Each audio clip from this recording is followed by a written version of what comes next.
Theroux Saranai. Venerable Swamin Vahanse, dear teachers, and my dear children. We apologize, there was a small delay today, about a few minutes. We had some technical issues connecting everyone, but the good news is that has been fixed and we are all good to go. And I hope you had a nice small break last week because we did not have the Sunday school online program because of the postponed full moon Poya day. All right, without any further delays or further dues, let's commence the program by respectfully inviting our Venerable Panyaloka Swamin Vahanse, because Swamin Vahanse will administer the 5 precepts, and Swamin Vahanse will also complete a short guided meditation session and a very short sermon after that. Make sure your mobile phones or everything is silent and you are in an environment that you are ready to participate in that guided meditation session with Hamuduru. So let's respectfully invite our Panyalok Hamuduru. Avasarai Hamuduruni. Theroux Saranai. Good afternoon, dear children and parents. To observe 5 precepts, please keep your palm together and up and say sadhu, sadhu, sadhu. Now please recite Namo Tassa for 3 times to observe 5 precepts. Namo Tassa Bhagavato Arahato Samma Sambuddhassa. Namo Tassa Bhagavato Arahato Samma Sambuddhassa. Namo Tassa Bhagavato Arahato Samma Sambuddhassa. Buddhaṃ Saranam Gacchāmi. Buddhaṃ Saranam Gacchāmi. Dhammaṃ Saranam Gacchāmi. Dhammam Saranam Gacchāmi. Sanghaṃ Saranam Gacchāmi. Sangham Saranam Gacchāmi. Dutiyampi Buddhaṃ Saranam Gacchāmi. Yampi Buddhaṃ Saranam Gacchāmi. Dutiyampi Dhammaṃ Saranam Gacchāmi. Yampi Dhammam Saranam Gacchāmi. Dutiyampi Sanghaṃ Saranam Gacchāmi. Yampi Sangham Saranam Gacchāmi. Tatiyampi Buddhaṃ Saranam Gacchāmi. Yampi Buddhaṃ Saranam Gacchāmi. Tatiyampi Dhammaṃ Saranam Gacchāmi. Dhammam Saranam Gacchāmi. Tatiyampi Sanghaṃ Saranam Gacchāmi. Yampi Sangham Saranam Gacchāmi. Sarana Gamanam Sampunnaṃ. Bhante. Pānātipātā Veramani Sikkhapadam Samadhiyāmi. Pānātipātā Veramani Sikkhapadam Samadhiyāmi. Adinādāna Veramani Sikkhapadam Samadhiyāmi. Adinādāna Veramani Sikkhapadam Samadhiyāmi. Kāmesu miccācārā Veramani Sikkhapadam Samadhiyāmi. Kāmesu miccācārā Veramani Sikkhapadam Samadhiyāmi. Musāvādā Veramani Sikkhapadam Samadhiyāmi. Musāvādā Veramani Sikkhapadam Samadhiyāmi. Suramēraya majjapamā dattāna Veramani Sikkhapadam Samadhiyāmi. Suramēraya majjapamā dattāna Veramani Sikkhapadam Samadhiyāmi. Tisaranena saddhiṃ pañcasīlaṃ dhammaṃ sādhukaṃ surakkitaṃ kattvā appamādeta sampādeta.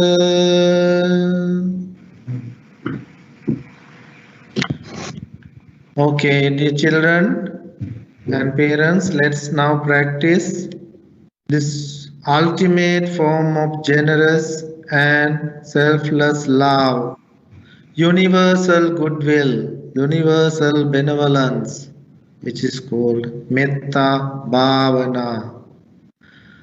Let's practice this Metta Bhavana towards all living beings without any discrimination. It always starts with yourself. So, close your eyes gently and mentally note the posture you are sitting. You may be sitting cross-legged or on a chair. Wherever you are sitting, mentally note the posture and mentally observe your body.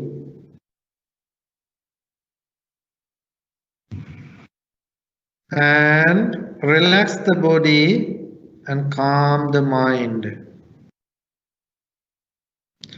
Just scan the body from head to toe.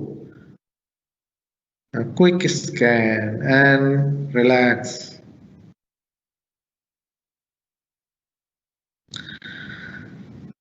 Now you are fully aware of your body and you mentally note or see your body and think in this way.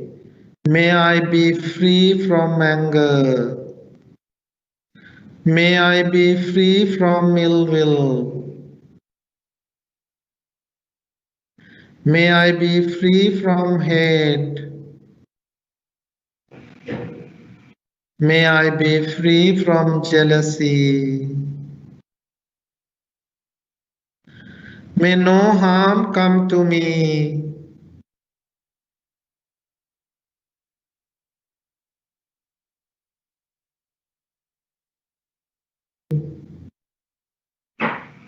May no difficulties come to me. May no problems come to me. May I be well, comfortable, peaceful and happy. May I be well, comfortable, peaceful and happy. This is not just words. You imagine how you feel comfortable, peaceful and happy. May I be well, comfortable, peaceful and happy. Now you think all the members of your family who is living in your home with you and think in this way. May all beings in this place be well and happy. May all beings in this place be well, comfortable, peaceful and happy.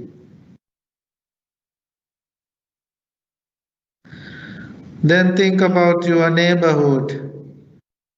May all living beings in this neighborhood be well, comfortable, peaceful and happy.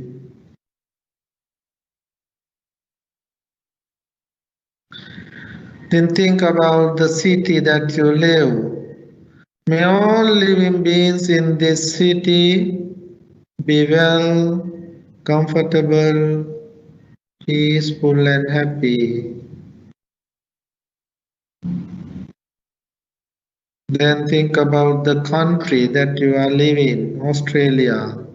Mentally note the map of Australia and think, may all living beings in this country be well, comfortable, peaceful and happy.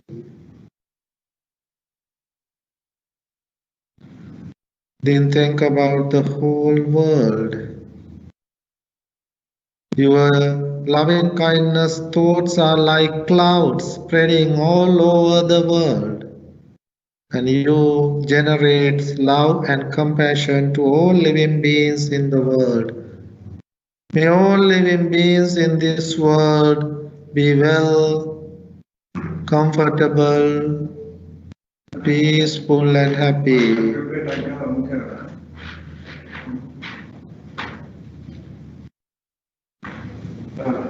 Then think about the whole universe. May all living beings in the universe be well, comfortable, peaceful and happy. May all living beings be well, comfortable, peaceful and happy. May all living beings be well, comfortable, peaceful and happy.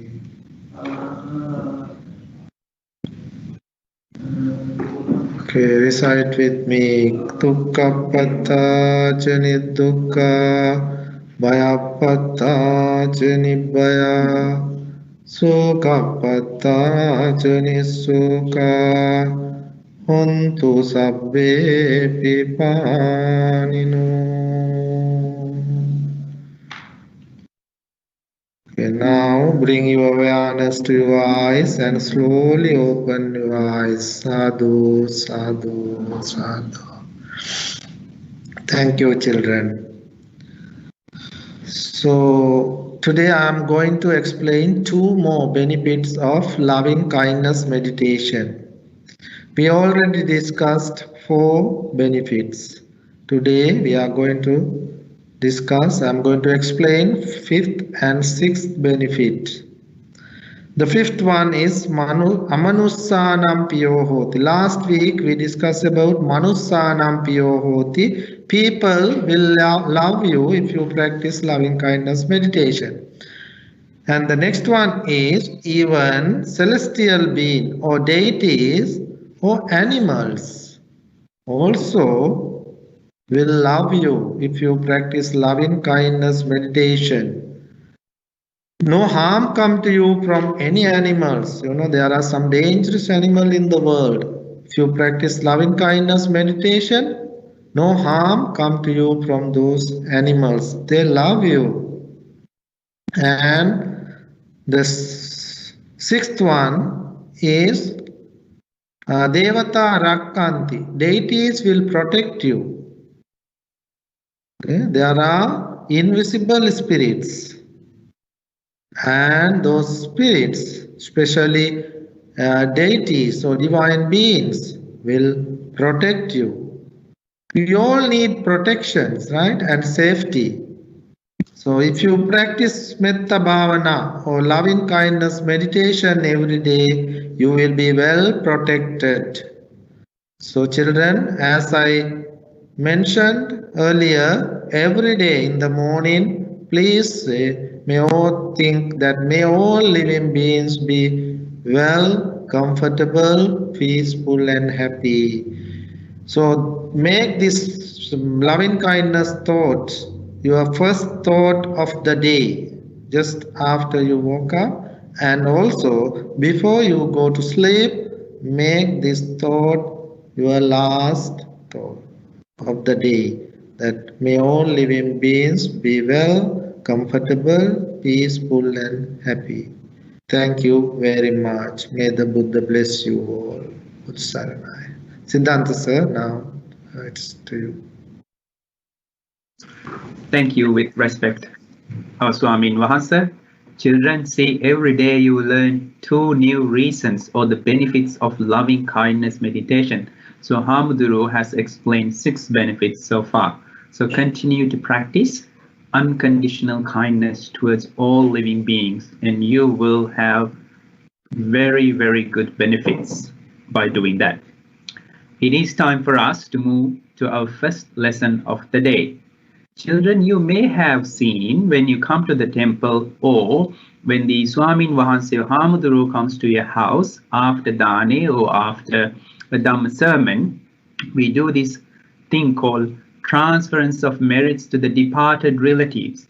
But did you know the story, how it is started? What's the root cause or the more details about the importance of transference of merits to our departed relatives or even friends. So the today's lesson is our Venerable Shantimula Swamin Wahanse is going to explain us the benefits of the transference of the merits to the departed relatives. So let's find out what it is about, how it is started, and why it is so important for us to continue to do that or transfer the merits. So let's invite with respect our Venerable Shantimula Swamin Wahanse to complete the first lesson of the day. Avasarai Hamadurani. Thank you, Siddhanta Iyer. And thank you all the panel members who are with us today. And thank you very much, our dear children, our Sunday school children who are with us today, and also the students who are with us from many parts of the world. So today we are going to talk about another important topic of the teachings of the Buddha. Actually, it is very important one. So, as Siddhanta explained to you earlier, it is about transference of merit to departed relatives. So, this topic is very, very important to our life, because our children, you may have participated many dana ceremonies and many other forms of meritorious actions, but you may have curious about why do we need to do this, and what things we can get by performing this kind of rituals or this kind of meritorious actions. So today I am going to teach you, I'm going to explain to you the importance of transference of merit to departed relatives, and also why merits are important to our life. So please, my dear children, pay your attention very well, and because this is very important teachings of the Lord Buddha, and try to learn this information or this message of the Buddha for the benefit of yourself and also for the benefits of our departed relatives. So as usual, I have arranged and I have created slides for my presentation. So let me begin with my first slide. So as you can see now, children, can you see something on the screen now? What can you see? You can see the picture of pouring water to empty cup. Have you seen this before? Or have you taken part of this activity before? I think you may have, right? Every houses after the dana ceremony, people usually practice this kind of activity. So the topic is today, the transference of merits to departed relatives, Pattidana. Or Pattidana, yeah. Pattidana is the transference of merit to departed relatives. So this is the topic that we are going to talk about today. So let's move on to the next slide. I will explain to you very well. So in introduction, transference of merit to departed relatives, Pattidana, in Pali, and Punyanumodana also in Pali, and Ping Anumodan Kirim in Sinhala language, and Pindima also in Sinhala language is a great practice among Theravada and Mahayana Buddhists. Do you know who Theravadins are? Theravadins are the people, are the Buddhists who practice the teachings of the Gautama Buddha, right? And Mahayana, also the people who practice the teachings of the Lord Buddha, but in a different ways, right? The concepts are maybe almost the same, but some practices may be quite different. Do you know which country the Mahayana Buddhism is practiced? Mostly in Japan, China, Korea, and some other parts also. So it doesn't matter about that. This transference of merit to departed relatives is a well-known practice in these both tradition, Theravada and Mahayana Buddhist practices. So most Buddhists believe that they should perform some meritorious actions during their lifetime so that they will have better rebirth. These meritorious actions may be performed as act of generosity, dana, or virtue sila, or mental development bhavana. So these are the three main stages of the development of our life, right? For example, the Lord Buddha has explained to the people to practice generosity, dana, and virtue, sila, and also bhavana. So if someone practices these three things, actually that person will be able to gain his final goal of Nibbana. So these are the fundamental practices of Buddhism in order to achieve everlasting happiness like Nibbana. So today we are going to talk about one thing out of these three. It's called generosity. So why do we have to have merits? Merits will give you good life, good birth in the future. So even though you have thousands of Australian dollars or some other types of money, those money may not be helpful for you to get a good birth in the future. But if you want to get a good and fortunate birth in the future, you need to have merits. So merits will define you where you should go. Usually merits will bring you to the upper places, never bring you to the down places, right? Let's talk about a little bit more. The act of generosity may be performed in various ways. How can someone perform meritorious actions?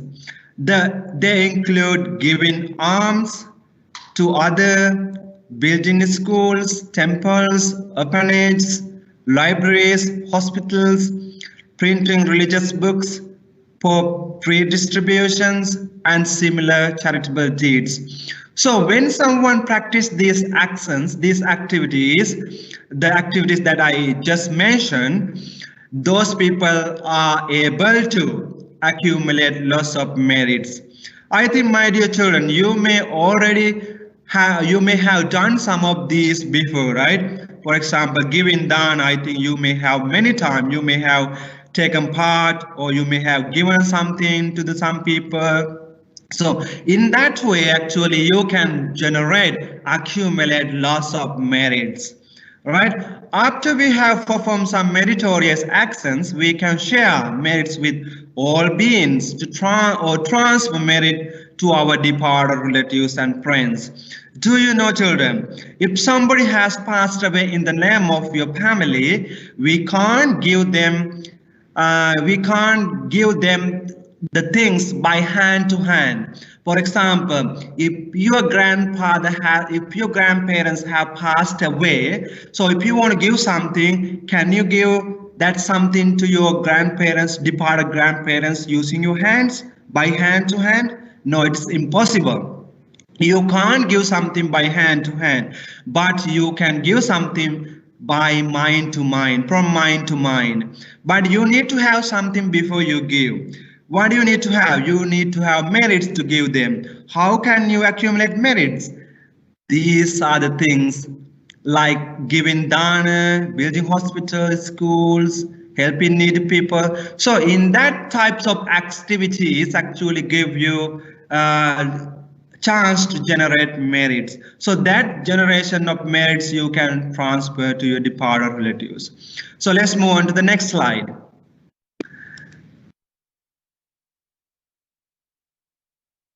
Next slide. We have, let's talk about why we continue, right? Let's talk about the background of this giving dana ceremony, how this came into being, and what kind of things happened early time during the Lord Buddha. It's very important to know, right? So the Buddhist ritual of sharing merits was first established with the story of Kim Bimbisara. Have you heard about the Kim Bimbisara, dear children? I think you may have, right?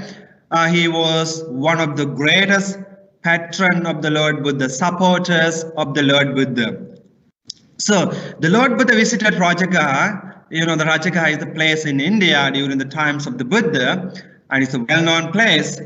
Not long after his enlightenment, the Lord Buddha visited that Rajagaha soon after his enlightenment on the invitation of King Bimbisara. You know that sometimes this happened in the modern time also. So some prime ministers or some religious leaders are usually invited by some leaders in some countries. In that way, King Bimbisara invited Lord Buddha to come to his city. So the king invited the Lord Buddha to meal in the palace. So in that day, the Lord Buddha, the king invited Lord Buddha for a meal in his palace. During the Dhamma ceremonies, the departed relatives, King Bimbisara, stood outside the walls of the palace, right? So in that day, when the king offered this dana to the Lord Buddha, actually departed relatives of King Bimbisara were outside. They were watching about this activity.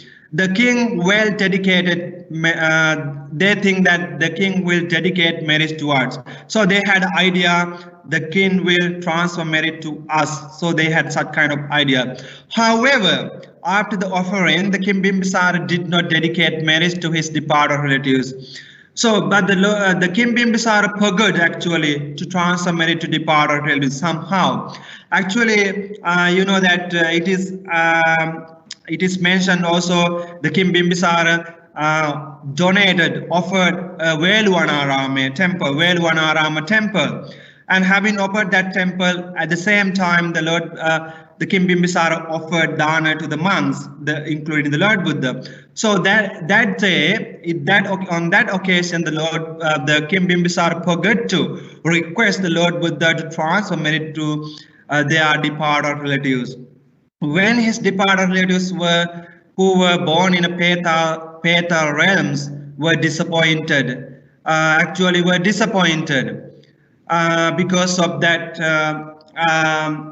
Because of that they did not transfer merit. So then what happened? The next night, the king told a daybreak later, maybe at that night, the king had a very dreadful experience, like a dream. He dreamed about very furious petas or beings.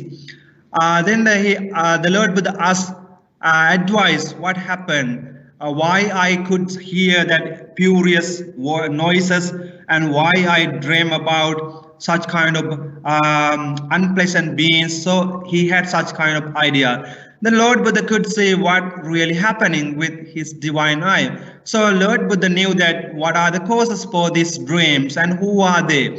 So Lord Buddha had such kind of idea. The Lord Buddha explained to the king that his former relatives have been reborn as petas. So petas are the kind of world we have the four purgatory or four unpleasant realms, states like Naraka, Peta, Tirisanga, Asura, animal world, a demon world. So petas, spirits, are some of them. We call in hungry ghost, right? Hungry ghosts, usually they have a very big tummy, big belly, and their throat is very small, but they can't swallow the food. Even though they are very hungry, they want to eat, they can't swallow the food. They are called hungry ghosts, so petas. For a long time, they were waiting someone to offer merits for them to release themselves from suffering. So they expected someone to do some meritorious actions and get some merits. The Lord Buddha explained to the King Bimbisara, the king. Then the king offered again dana to the Lord Buddha in the name of petas. And after that, the Lord Buddha then for water of liberation and to share merits with them. Then after the dana ceremony is over, then Lord Buddha together with King Bimbisara pour water and transfer merit to their departed relatives. And his ancestors and departed relatives rejoiced after receiving such merits and dedicated in their honor. It was the occasion that the Theroux Sutta was preached, explaining how gifts to the Sangha can be dedicated to the welfare and one's dead relatives. So, you know that Theroux Sutta is a very important discourses of the Buddha, which explains the importance of giving dana to the Sangha and the importance of dedication of merit to the departed relatives. That is the first day that the Lord Buddha delivered that discourse, Theroux discourse. So since then, that act has become a tradition performed by Theravada Buddhist country, especially in Thailand, Sri Lanka, and some other parts of the world. So since that, it has been a common practice among the Theravada Buddhists to transfer merit to departed relatives. Let's move on to the next slide. Why do we need to transfer merit to departed relatives? The belief is that departed one might have gone to the world of departed spirits. Hence, those beings in those lower forms of existence cannot generate fresh merits and have to live on with the merits which are earned from this world. Do you know that the beings who have been born in Petha world, they are not be able to generate fresh merits. So they always have to depend on someone merit, the transference of someone's merit. Actually, they have to depend on their relatives who live in this human world to get merits from. So those who did not harm others, who perform many good deeds during their lifetime, will certainly have chance to be reborn in happy places, such as such kind of people do not require the help of living relatives. However, those who were lack of merit to be reborn in a happy place, for example, those who were born in Petha world, are always waiting to receive merits from their living relatives to release themselves of suffering. So, my dear children, what I want to tell is that if you have done very good things and if your relatives have done very good things, then they don't have to wait merits from their relatives. But unfortunately, the beings who have been born into Petha world, those who have not done meritorious actions during their lifetime, they are in a place of Petha world, spirit world. So they always need to depend on their relatives who live in this human world to get merits from.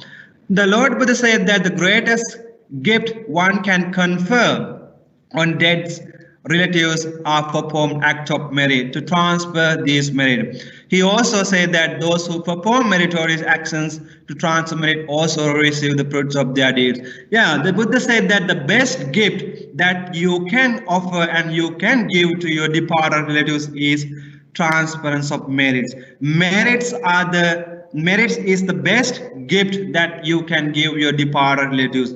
Not only that, where you can transfer merit to departed relatives, but also you can receive their merits at the same time, right? So it is very important. So let's move on to the next slide. How do we transfer merit to departed ones? It is a very good question. Children, do you know how to do that? How do you transfer merit? In memory of deceased relatives or departed relatives, people perform numerous merit sharing ceremonies. They may offer Sangika Dana. Do you know what are they? Do you know what the Sangika Danas are? They are the danas offering that usually you do at your homes to the monks, right? You invite Venerable monks to your house, or sometimes you come to the temple and offer dana to the monks. They are called Sangika Danas.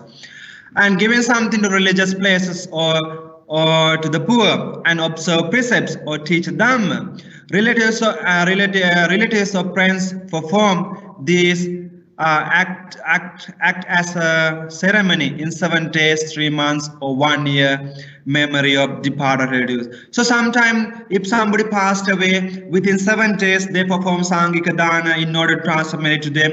And when the 3 months are completed, then they perform Dana ceremony in order to transfer merits. And also when it's become 1 year old, first anniversary of death relatives, then the relatives also perform Dana ceremony in order to transfer merit to departed relatives.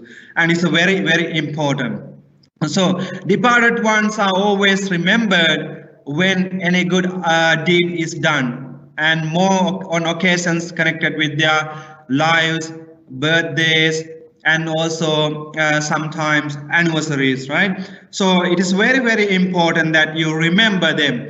Whenever you do some meritorious action, if you can remember your departed relatives, that is a very great way of paying gratitude to your departed relatives.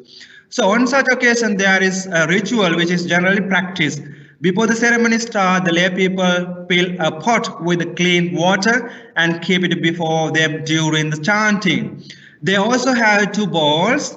The small bowl inside there's a larger one, and towards the end of the ceremony, relatives or friends of the departed pour water from a pitcher or to teapot into an empty bowl placed in a large bowl.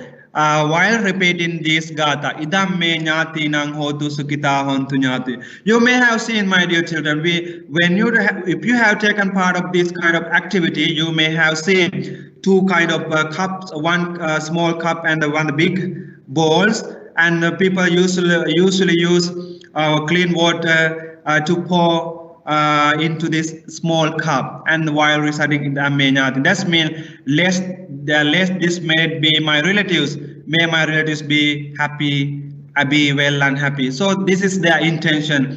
By pouring water, they usually recite these stanzas. So let's move to the next slide. And also they let the water overflows into the small bowl. Symbolically, overflowing water signifies the generosity of living relatives or friends. Water represents life. For this is life where water is. There is a life where water is, right? So nobody can survive without water. Where there is water, there is life. So at the same time, if you give merits to your departed relatives, actually they will rejoice. There is no any other help that they can get from, only from their relatives. So that is why it is very, very important. The water in this ceremony also represent the merits without which none can be peaceful and happy. Just as without water, none is able to survive. Just as water gives being life, meritorious deeds give beings with vitality to live. The empty cup represents the deceased departed relatives or friends who empty of happiness. Just as the cup filled up with water, so the minds of the departed will be filled up with joy and happiness after sharing merit. So after sharing of merits, their mind become rejoiced and they become very happy. So that is why transference of merit is very, very important. During the merit sharing ceremony, verses are recited or cited by monks or nuns at the end of the pouring water into the empty cup. So usually monks also recite some special stanzas in order to, at the end of pouring water. Let's move to the next slide, please.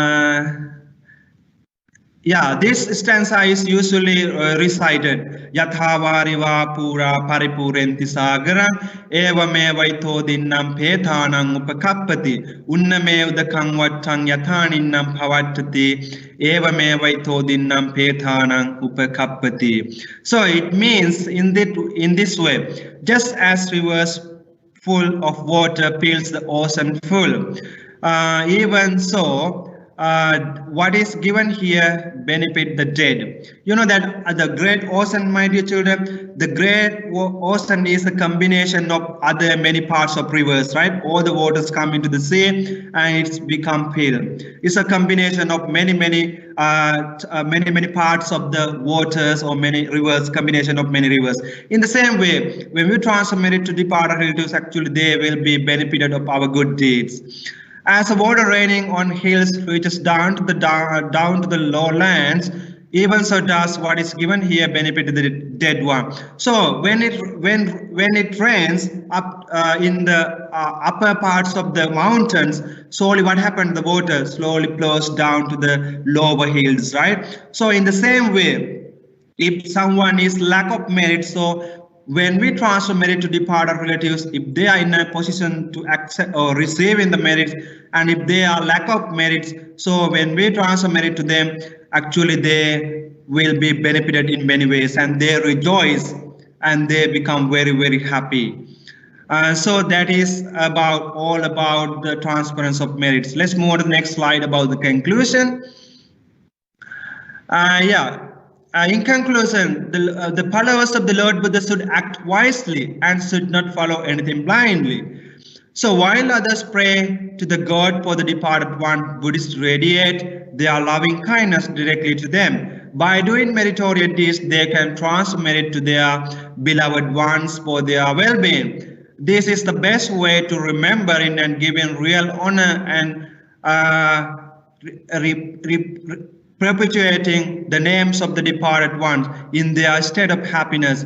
The departed ones will reciprocate their blessings on their living relatives. So my dear children, you have to act wisely. You have to perform some meritorious actions, and then you should remember your departed relatives. Some other types of religion, some other religious people, they pray to the God in order to help the departed relatives.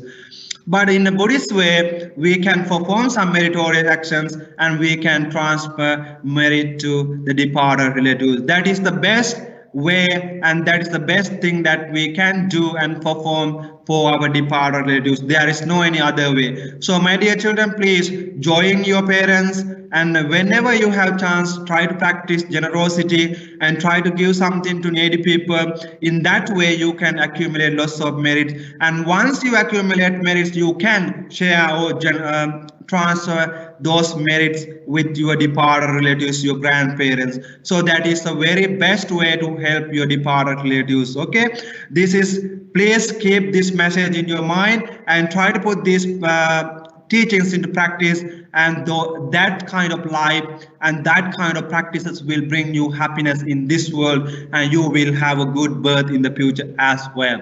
I hope you understand my presentation. If you have any questions later on, please don't hesitate to ask. Thank you very much. Wish you all the best.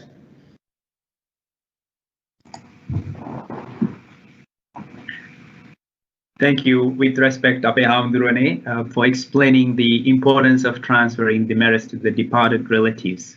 Children, if you remember, Swamin Wahanse explained this, not in detail, but a few weeks ago as part of the 10 meritorious actions as well. So sharing merits or transference of merits for the departed relatives is one of the 10 meritorious actions as well. So now you know how it started, the reason why it is important. All you need to do now is to continue or practice and make sure whenever you do good things, you share that with the departed relatives as well, or the friends. Okay, it is time for us to move for the next lesson for the day. We have one of our veteran teachers, Teacher Tusita Disanayaka, who was here a few weeks ago as well.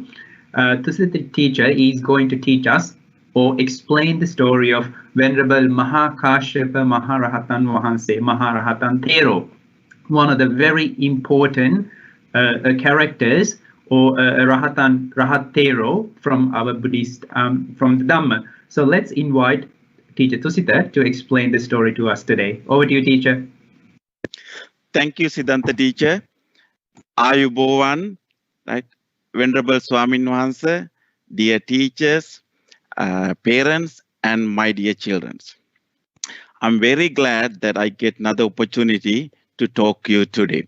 Hope you all are doing well. Right? And today I am going to talk one of the most important and prominent disciples of the Lord Buddha. And you already learned two most important prominent disciples of the Lord Buddha, right? Two chief disciples of Lord Buddha in few weeks ago. I hope you all remember the two chief disciples of the Lord Buddha, Venerable Sariputta Theroux and Venerable Moggallana Theroux. So today I am going to talk the third most important, right, and prominent disciple of the Lord Buddha, Venerable Maha Kassapa Theroux. So first, let me share my slides with you. Right, I hope you all can see my slides. So my topic is Venerable Maha Kassapa Theroux. So let's see who is this Venerable Maha Kassapa Theroux. So Venerable Maha Kassapa Theroux was one of the most important and prominent disciples of the Lord Buddha, as I said. So Venerable Maha Kassapa Theroux was considered the third most important disciple. So by now, you already know who are the two chief disciples of the Lord Buddha. So yes, so Venerable Sariputta Theroux and Venerable Moggallana Theroux. So you already learned about these two chief disciples in few weeks ago. And today you are going to learn the third most important disciple of the Lord Buddha. The Lord Buddha not only praised Venerable Maha Kassapa Theroux on many occasions, but sometimes he also likened Venerable Maha Kassapa to himself, because the Maha Kassapa Theroux had some similarities in physical appearance.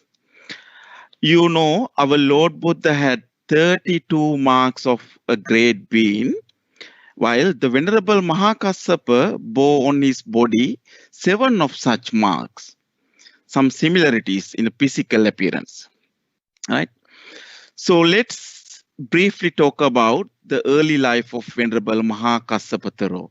So let's move to the next slides. Right? So our children know where our Prince Siddhartha was born. Right? Yes, our Prince Siddhartha was born in Lumbini Sal Park under the sal tree. Same like Prince Siddhartha, Venerable Maha Kassapa Theroux was born under a tree. So therefore, he was named Pippali. So what's his name? Pippali. Pippali means born under the tree. So the Kassapa was his family name. So his name is Pippali Kassapa. So his father was an extremely wealthy Brahmin, rich Brahmin called Kapila. And his mother was Sumana Devi. So the Kapila owned 16 villages. Right? He was a very rich Brahmin, and he ruled like a king in that area. And as Pippila was the only son in family, he received every care and love from his parents. Right? And at the age of 8, Pippila learned different skills, techniques, right, such as painting, arithmetics, literature, music. So same like you learn the different subjects and language in the school, right? Same like you, Pippali learn different languages, different skills, techniques. But he did not desire for material comfort. He did not satisfied with what he had. He preferred to be alone, not like other kids. So let's see why he preferred to be alone. So let's move to the next slide. So Pippali wished to practice a religious life, right? So when Pippali grown into a handsome young man, Pippali's parent, Brahmin Kapila and Sumana Devi, wanted their only son to marry a suitable wife and live a happy life, lay life, and look after their wealth. Although people had this life, comfort life, luxuries, rich life, but he did not interested this household life or lay life. He told his parents, I don't want to get married. I will look after you both until you pass away. After that, I want to leave the house and become an ascetic. Right? But Pippila's parent did not approve him to do so. Right? And we can understand he was the only child. Right? And Pippila was a good boy. Right? He doesn't want to disobey the parents like all of our children. right? But Pippila thought out a plan to stop his parents from forcing him to get married. So what's the plan? Let's see what's the plan. Right, we'll move to the next slide. And he hired a famous sculptor. You know what's a sculptor? Who is a sculptor? So a sculptor is a person who built or create a statue, right? Think about our Buddha statue. So the people who create, we call this sculpture. And he hired a famous sculptor and asked him to make a statue of a beautiful lady out of pure gold, right? Because he's a rich, he had a rich, he's from rich family. And then Pippali showed this statue to parents and told that he would only marry if they could find a woman as beautiful as this statue. He was sure that they would not able to find such a woman, such a beautiful woman anywhere, right? And what the Pippali's parent did.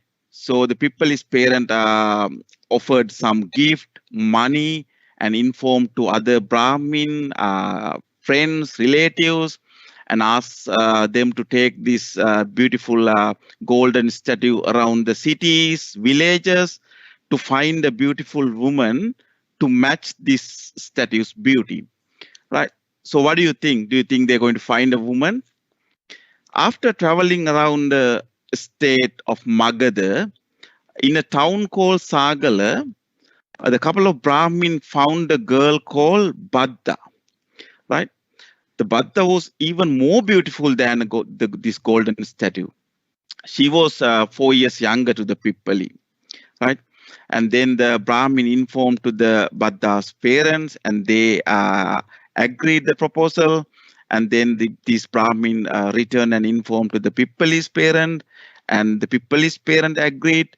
And then Pippali's parent informed to the Pippali, but Pippali was shocked. Pippali was shocked to find out that his plan to avoid marriage had failed. But now Pippali has no option, no choice, right? Because he agreed at the first place, if they find a woman beautiful as this statue, he will marry. So now he has to marry it. He got married. But as soon as he married, he told to his new wife, "Dear Baddha, I married you only because my parents insisted me to do so, asked me to do so, but I am not interested in married life. I'm not interested in this lay life. So one day I want to become an ascetic." So luckily, the new wife replied, "I had the same wish. So I want to become an ascetic.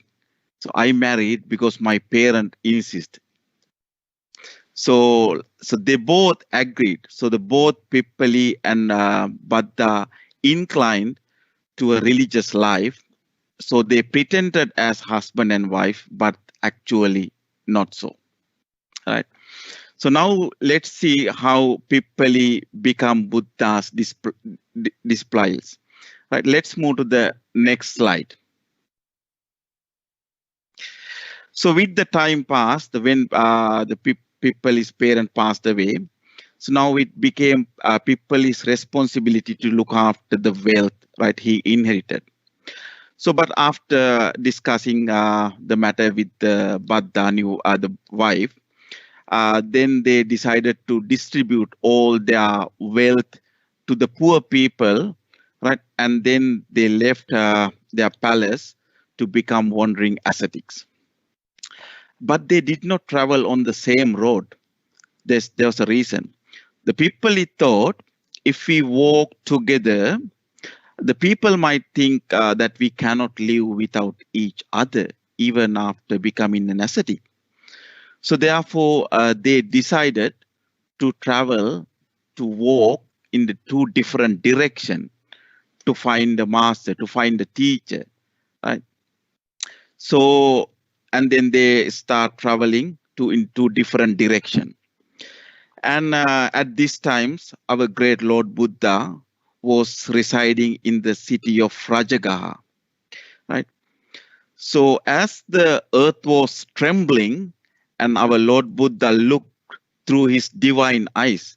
So our children know our Lord Buddha can see the world from his divine eyes and see who need a help.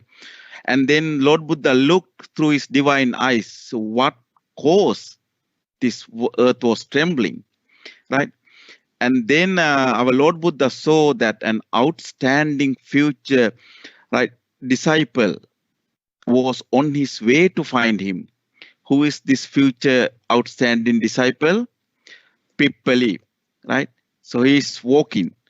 So the Lord Buddha walked a few miles on the road where the Pippali was traveling and sat under a tree waiting for him. So when Pippali arrived at a place where the Lord Buddha was sitting, so immediately Pippali realized that this must be my master, right? So without knowing who is this person, but he realized this must be my master, right? So Pippali paid homage to our Lord Buddha and said, Lord, you are my master and I am your disciples, right? The Lord Buddha accepted Pippali as his disciple and said, Kassapa, sit down and listen. I will teach you the Dhamma. Right? So after teaching Pippali Kassapa the Dhamma, the Lord Buddha walked toward the city of Rajagaha with Kassapa. So on the way, the Lord Buddha wanted to sit under a tree to rest, right? Because you know those days they walk long distance, right? So our Lord Buddha wanted to have a rest, right? Then what Kassapa did, Kassapa folded his outer robe. So do our children know what's the robe? So that's what our Swami Nuansilas are wearing. So we call it robe, right? So the Kassapa folded his outer robe, outside robe, and laid it for our Lord Buddha to sit. So then the Lord Buddha said, Kassapa, your robe is very comfortable. So the Kassapa told our Lord Buddha, may I blessed one accept my robe. So if you accept Lord, it is blessing for me. So then our Lord Buddha said, Kassapa, will you then wear my outer robe? So our Lord Buddha asked Kassapa, then are you happy to wear my outer robe? Then what Kassapa said? Kassapa said, I would be honored, right, to wear the Lord's worn outer robe, said Kassapa. So Lord Buddha gave his outer robe to the Kassapa Theroux, making Venerable Kassapa the only disciples privileged to have worn Lord Buddha's robe, right? So Venerable Pippali Kassapa became an Arhat just 7 days after becoming ordinate as a disciple of the Lord Buddha. So you can imagine how important the Kassapa, how powerful this the Maha Kassapa Theroux, right, in our Lord Buddha times. Right, so now briefly we discussed a life of austerity or religious life of the Maha Kassapa Theroux. So Lord Buddha declared Venerable Maha Kassapa Theroux as the foremost among those disciples strictly observing 13 austere practices. So these austere practices are kind of guideline, right, to follow for the Buddhist monk. There are 13, so including wearing only robes made of discarded or recycled clothes, eating only the foods offered as alms, eating only one meal a day, sleeping only under a tree, living only in a scheduled place. These are some, but Venerable Maha Kassapa Theroux strictly observe how many? 13 austerity practices. All these 13s are strictly observing, right? So Venerable Kassapa's former wife Bhadda also became a disciples of the Lord Buddha and became an Arahat. And our Lord Buddha praised her as being the foremost among female disciples who could recollect their past life, right? So when Lord Buddha passed away, Maha Kassapa Theroux was residing in a faraway place. So do our children remember where our Lord Buddha passed away? Yeah, our Lord Buddha passed away in Kusinara. But at that time, Maha Kassapa Theroux was residing in a faraway place with his student monks, right? So having heard this sad news, right, the Maha Kassapa Theroux start to walk, right, began walking toward Kusinara with his student monk to pay respect to our Lord Buddha. So although the king of Kusinara at that time had attempted to light the Lord Buddha's pyre, the pyre is the burning of corpse as a part of funeral, right, a ceremony or funeral process. Devas or gods prevented it from lighting until Maha Kassapa Theroux could come and pay his respect to the Lord Buddha. Because those days they walk like the long distance, it takes time, right? So therefore God prevent, right, firing that our Lord Buddha's fire, and until Maha Kassapa Theroux could walk and pay last respect to our Lord Buddha. So as soon as Maha Kassapa Theroux came and paid his respect to our Lord Buddha, the pyre set alight by itself, right? So you can imagine again, right? So how powerful this Maha Kassapa Theroux, even God respect, right? Devas respect. So the 90 days after the Lord Buddha passed away, a great assembly was held. Do our children know what's assembly? I think no. Yes, because you already have assembly in your school. It is a meeting. So it's meeting, get together all the disciples of the Buddha or Buddhist monk at that time to discuss, to agree upon the text of the Lord Buddha. So what do we call the text of the Lord Buddha's teaching, right? It is one of the triple gem. I hope our children can remember the triple gem, right? The text of the Lord Buddha's teaching is called Dhamma, right? So what are the triple gems? Buddha, Dhamma, and Sangha, right? So all the disciples of the Lord Buddha, right, get together after 90 days after the Lord Buddha passed away to agree this Dhamma, agreed upon the text of Lord Buddha's teaching, right? So this assembly, this council was chaired by the Maha Kassapa Theroux, right? So you can imagine the life of the austerity or life of the religious about this Maha Kassapa Theroux. So I'm going to quickly summarize the importance of Maha Kassapa Theroux, right? So thanks to the Maha Kassapa Theroux's leadership in the first Buddhist council, Maha Kassapa Theroux chaired the first Buddhist council, right? And today we have Lord Buddha's teaching in order, Dhamma in order, right? Luckily we can listen, right, from our Swamin Wahansela, right? Thanks to the Maha Kassapa Theroux. And he was an example to the bhikkhus. He followed austerity practices in old age. How many austerity practices? 13 austerity practices. So the Maha Kassapa Theroux strictly observed even in old age, right? So some are not really concerned for the health, even though Maha Kassapa Theroux wished to continue. So our Lord Buddha suggested him to reconsider some of these practices. So it might be not good for your health, but Maha Kassapa Theroux wished to continue to practice these 13 austerity practice even in the old age. And the Lord Buddha had high regards to him. Lord Buddha said, either myself or Kassapa should advise bhikkhus, right? In the case. So you can imagine. And he was the only bhikkhu, he had the privilege to wear Lord Buddha's outer robe, right?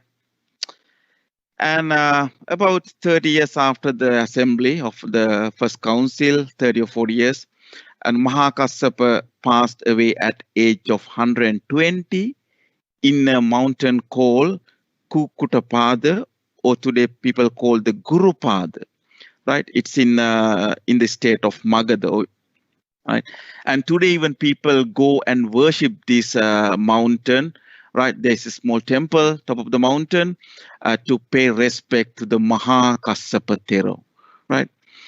So that's the end of my PowerPoint slides, right?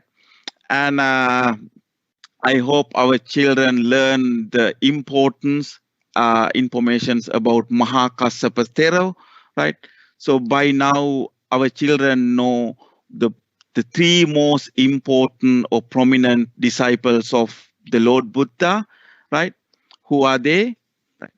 Venerable Sariputta Theroux, Venerable Moggallana Theroux, and Venerable, right, Maha Kassapa Theroux, right? Try to remember this story, right?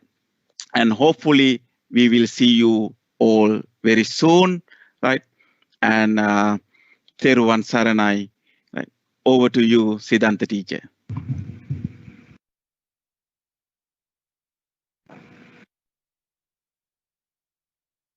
Thank you to the teacher for explaining the lesson. And children, I hope you understand now why the significant importance of Maha Kassapa Maharahatan Vahanse, the significant contribution. And we, even present day, we benefit from that first Buddhist council. And it is a very timely subject because our next presenter has prepared another important lesson about Poson Full Moon Poya Day. But what I want to highlight here is, children, who is our next presenter is. Now, you know, we have done 11, this is our 11th program since we started doing Dhamma School online. And we had all the teachers doing the lessons. But today, for the first time, we have one of our senior students from grade 10 class, Sasuni Gunasekara.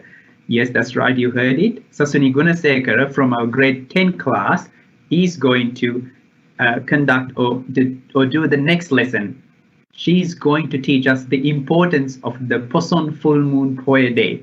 So this is a very important opportunity for us, as for you, for Sunday school, to see one of your senior students actually doing a lesson and trying to educate you and your junior class students. So pay closer attention and see what Sasuni has to teach us about the importance of the Poson Full Moon Poya Day.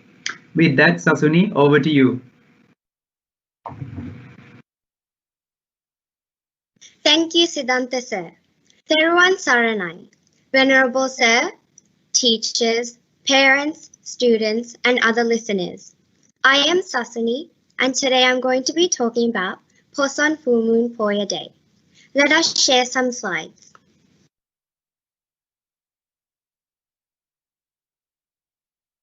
Can you remember when we listened to the presentations on Vesak Poya Day in May? The Poson Full Moon Poya Day falls in the following month of June. It was actually on the 5th of June for this year. As we all know, Buddhists celebrate Poson Poya Day annually to commemorate the introduction of Buddhism to Sri Lanka by Arahat Mahamahinda Theroux 2,326 years ago. This sacred event of historical and religious importance is celebrated island-wide by Buddhists in Sri Lanka. This event is the second most important celebration of the year, being surpassed in importance by Vesak. How did Arahat Mahinda Theroux spread the words of Lord Buddha? The story goes like this. Devanam Piyatissa, the king of Sri Lanka, and Emperor Dharmashoka in India were unseen best friends. Emperor Dharmashoka was a Buddhist. Once, the Sri Lankan king sent a mission headed by his nephew to Emperor Dharmashoka. While returning the good wishes, Emperor Dharmashoka dispatched a message to King Devanam Piyatissa. What was the message? I am a disciple of Lord Buddha. I wish you inspire your mind also with faith in the Triple Gem.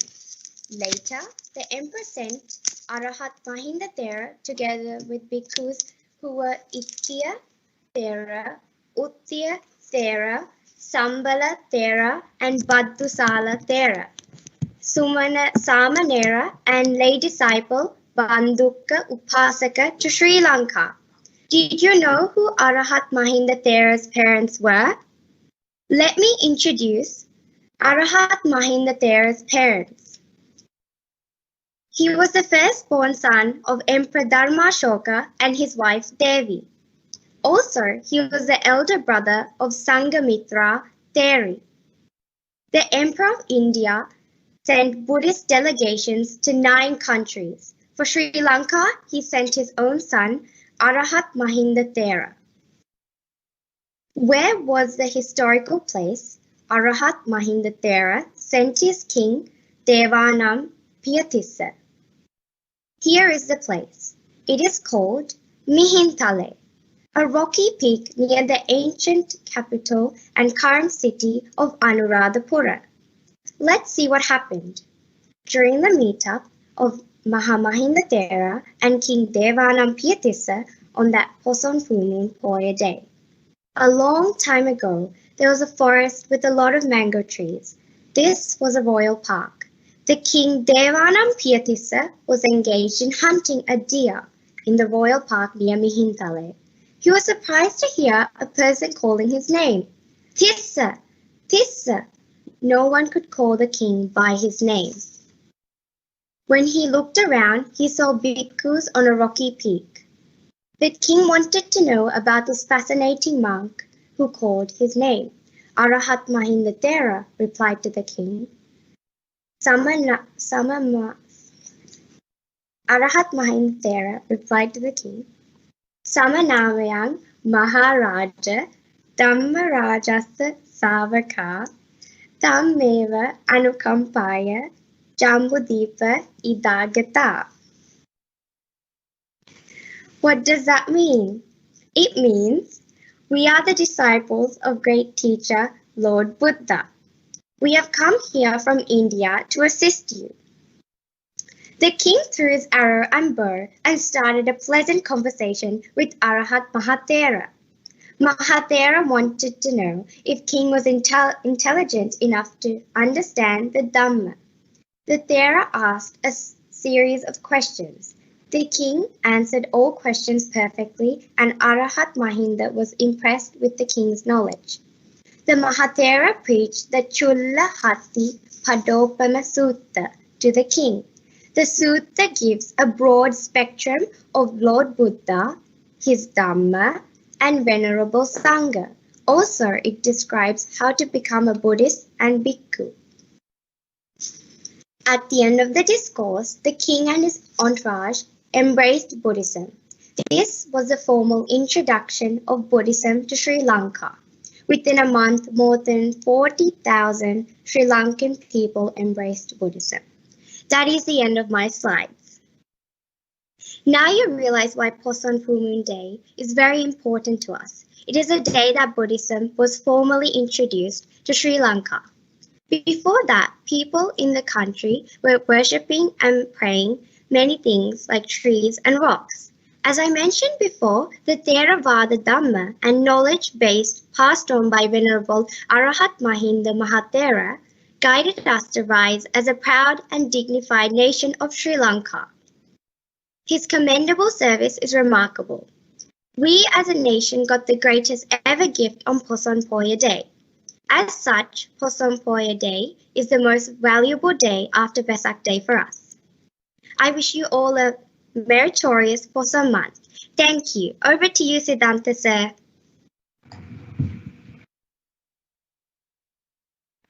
Thank you, Sasuni. Very well done. I'm very proud. I'm pretty sure all of us are very proud for your efforts and even your courage to do a lesson today, and the efforts you've done pronouncing the Pali words. Very gutsy, very bold, and thank you and well done. Children, that is the end of our lesson. So now let's move on to the questions session. We have received a question from teacher Tusita's lesson. Teacher Tusita, I will repeat the question first. The question is, why didn't Arahat Kassapa Theroux, why he didn't choose a comfortable life? That's the question that we received. Over to you, sir. Right. Thank you, Siddhanta teacher. Yeah, that's a really good question. And so, as I explain, the people is the childhood life, and I said that he did not interested the lay life because he fulfilled many birth paramis, right, to become Maha Theroux in this life. Right, so you remember our Lord Buddha had a many parami life to become the Lord Buddha. Right, same like that, the Venerable Maha Kassapa Theroux so had many life birth paramis, right, to become Maha Kassapa Theroux. Right, so that's why even in childhood, right, he did not interested this lay life or comfort. Right, he want to become an Arahat because he had that parami. Or his many past life. So that's my answer, and I hope it's clear to that our children who asked the question. Over to you, Siddhanta teacher. Thank you, Teacher Tusita. I hope that answered the question. Venerable Maha Kassapa Theroux had a specific that he wanted to follow those austerities. That's the reason why he chose that life. And also another thing is because teacher mentioned there were similarities in appearance between Maha Kassapa Theroux and Lord Buddha children. So sometimes some of the villages, some people often misidentified Maha Kassapa Theroux as Lord Buddha, and that's sort of inconvenient for the Lord Buddha, and with great kindness Maha Kassapa Theroux opted in to follow those 13 austerities. So I hope that I will answer your question and a little bit of extra information there. We received another question for our Hamduru about, from the lesson Transference of Merits for the departed relatives. Ape Hamdurune. The question is, can all the dead people receive merits?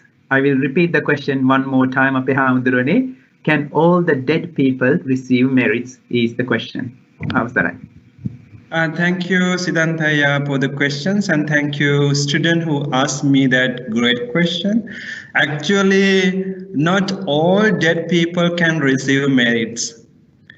You know that those beings those departed relatives, departed one who has been born in animal world, if that person has been born into animal world, that person is not be able to receive merits. And those beings who have been born in hell, Niraya, and those beings are also not be able to receive merits. And also those beings who have been in Asura, a demon world, they are also not be able to receive merits.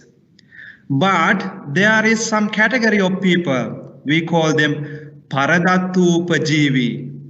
That means the Petas, there's a category of hungry ghost, actually not ghost, it's spirits. So that there's a category of spirit, they are the beings or spirit which they can receive merit. They are called Paradatu Pajivi. That means the spirit which based on or depend on the merits of other peoples.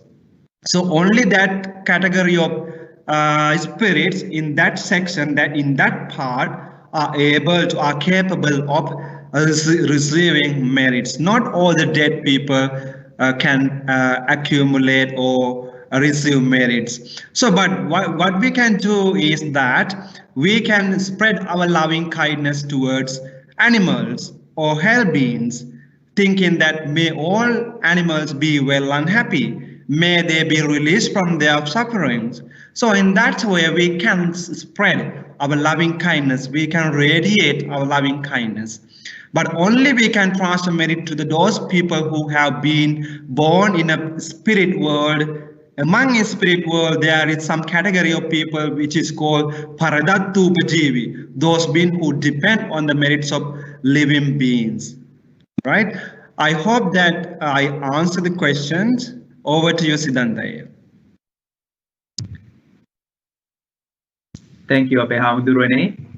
children, I hope, or Duo Puta who answered that question. But it's an important, very important question, that to find out whether all the departed relatives and people can receive merits, and you know the answer now. And that is why Swami Wahanse always explain, do the good things in this human realm. It's very rare the opportunity you have, so do not waste it anymore. And because you don't know what will happen when we pass, we don't know what realm we'll go, whether we can even receive the merits from our friends and relatives when we're gone. So use this opportunity wisely, collect the merits, do the right thing, and then share it with your departed relatives and friends while you have the opportunity. So that's the importance of that message. We have received a question for our Sasuni from the lesson Poson Full Moon Poya Day. Sasuni, see how you go. Answer what you can. We can always add a little bit more to the answer as well. The question we have is, what are those questions that Arahat Mahinda Theroux asked King Devanam Pirtissa? So that is the question. I will repeat the question first, one more time. What are the questions that Arahat Mahinda Theroux asked from King Devanam Pirtissa? Over to you, Sasuni. Thank you, Siddhanta sir. The Theroux asked many questions about trees and relatives. Over to you, Siddhanta sir.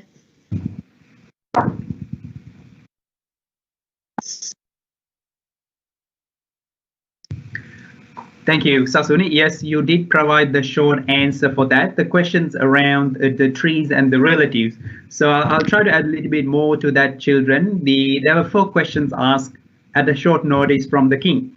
That's just to test king's knowledge, more like king's wisdom and mindfulness. First, Arahat Mahinda Theroux pointed towards the tree and asked, what is this tree? And the answer was that was a mango tree. And then the Theroux asked, are there any other mango trees? And then, of course, king said, yes, there are other mango trees as well. And then the third question, Arahat Mahinda Theroux asked, apart, are there any trees other than this mango tree and those mango trees? And then king correctly advised, yes, there are other trees as well.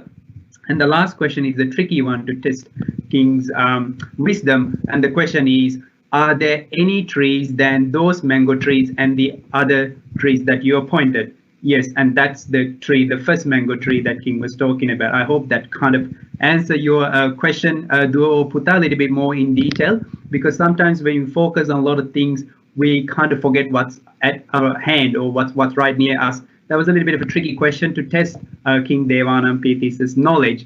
And luckily, the correct answers were provided, and even today we are benefiting the gift of Dhamma that started even from the first Buddhist council, from Maha, Kassapa, Maha, Theroux, all the way to King Dhammashoka, Emperor Dhammashoka, spreading Dhamma, and we received to Sri Lanka, and we continue to learn. And we also have the responsibility to pass it on to the next generation, and that is one of the main reasons why we're learning and we're helping to spread the Dhamma. All right, children, we've come to the end of the program today. Now, very importantly again, and like we discussed in the lesson, it is time for us to share the merits with the divine beings and departed relatives as well. So before that, I just want to take a moment to thank everyone who joined the program today, Panyaloka Theroux, Shantavimala Swami Wahanse, our teacher Tusita, and very specially and importantly, our grade 10 student Sasuni Gunasekara. It's a very big step that she took today on behalf of the Sunday school student. It's very gutsy, it's very bold to do the lesson in front of, and we do this live, you only get one chance. And very well done, Sasuni. Thank you. We thank you on behalf of the Sunday school for taking the initiative.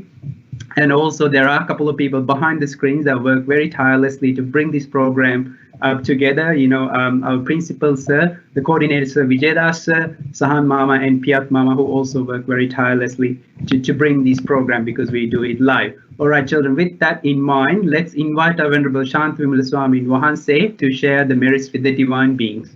Avsarai Hamdurani. Thank you, Siddhanta Ayya and other members of the panel.